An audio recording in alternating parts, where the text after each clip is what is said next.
good day, okay? Yeah, have a good day. Make sure you get lots of food, my beautiful baby. Mwah. Yeah, I love you. Have a good day, baby. I'll turn the TV on for you, okay? Later, baby. I'm gonna head out soon.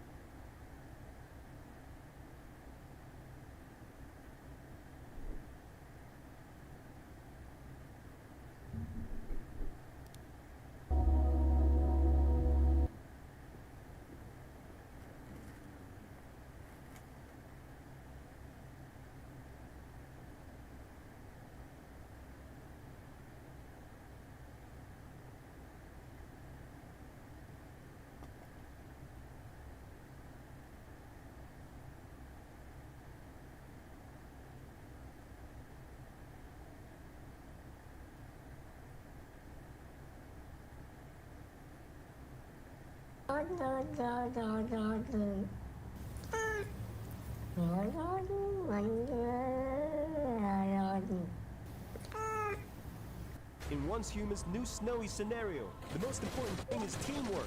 You may be used to surviving by yourself, but that isn't so easy anymore. Only by huddling together for warmth will we make it to the end. You used to fight alone, but now you have trustworthy allies to fight by your side. You'll also have to contend with other survivors in the harsh environment, utilizing Alright, so I'm gonna say it. As gamers, it hasn't really been our year. Well, I can't say that for everyone, because actually a lot of good games have come out, but for the ones I specifically play, Wretched Abominations concerning TV adaptations have come out, and basically it's one of those situations where it's Hans get the Flammenwerfer. And I'm like 40% sure I said that correctly. I had absolutely zero hope for the Last of Us TV show. I wasn't even gonna cover it until I saw some comments on my video that apparently is pretty good. I thought y'all were kind of pranking me, John, on it, but I can say I am cautiously optimistic. But my opinions aside, you're probably wondering why I'm even covering the Last of Us TV show. Well, I pretty much already tore down and broke down everything, basically, concerning the game itself. Oh, and if you want to know why Ellie was immune and I never covered it, well, it was never anything cool like a mutation in her genetic coding, creating hyperactive, almost autoimmune T cells, or some crazy coexistence between the infection and herself that never made it to her brain. No, it was just a weaker or different version of Cordyceps. That's it. That means it could have literally happened to anybody else, but for some reason it didn't happen to even the person that bit her. It was a huge L there. Then we all know The Last of Us 2, and I'm not going to get into that. But now that half the people have clicked off, The Last of Us TV show is actually something that has some stark differences going on with it, and I wanted to try something. Possibly every 2 or 3 episodes, I go through and discuss the episodes and what is going on with the infection, and either update what I originally thought because of the new information, which means new lines of thought. If you're interested in that, let me know in the comments. But we see in the second episode specifically something incredibly strange, which is most definitely not present in the game, appears to be happening. But what's even more interesting is, back in the day, I discussed how this was a possibility. Anyways, I can't take credit for that. But let's take a look in today's video over episodes 1 and 2 and see how the fungus is not just influencing the synaptic gaps of the human brain, but also maybe puppeteering the body as well. Also, before I start, just real quick, I have shifted my direction on Roanoke Tales to basically start covering real-life horror stuff. I actually just got done talking about the Colorado Cannibal, if anybody's interested in that, and I should have another video out by Friday. Also, as always, I've greatly appreciated the support in subscribing on this channel. Y'all are awesome, but let's get to it. We open up our story with some wise information. You see, the thing about bacteria and viruses are typically we can control them. It may not seem like it given the current state of things that we kind of just went through, but know that most people's bodies are equipped to deal with viral outbreaks as well as bacterial. Even in the worst situations, like with Yersinia pestis or the bubonic plague, humanity struggled, but absolutely still survived through it. And that's actually where we get our Central Europeans having the Delta 32 allele mutation that makes them more difficult to be infected by HIV, interestingly enough. But there is something else on this planet that has not in any large way presented an issue to us, and that is fungus, but it does still cause issues. So yeah, you can get like jock itch or ringworm or some other types of dandruff, but those are hardly detrimental to you, just annoying.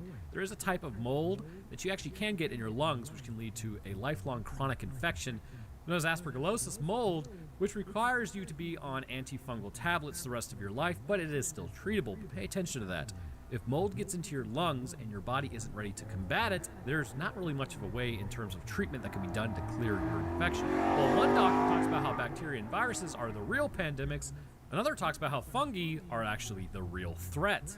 With the Earth heating up, all it would take is for a mutation that would make it adapt to us. Seeing as fungus typically will only reside within a 94-degree temperature range max, he suggests a mutation to a warmer climate would be beneficial to it, and there may already be naturally selecting variants out there.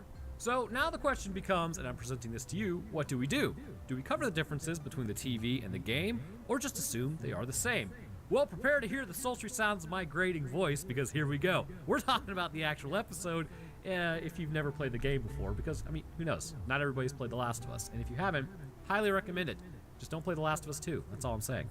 And now more people have clicked off. So we see Joel with his daughter, same as before. They eat breakfast, and Tommy drops by. They call him an old man when Tommy shows up, but he's only 36. Bro, I'm gonna be 31 this May.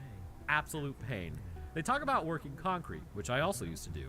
And he promises to be home by 9, which I always did promise to be home early. Bro, I'm gonna become Joel here soon. They talk about how they know something is happening in Indonesia, but they don't really understand what it is. Meanwhile, Sarah goes upstairs to get Joel's watch and money to fix that said watch.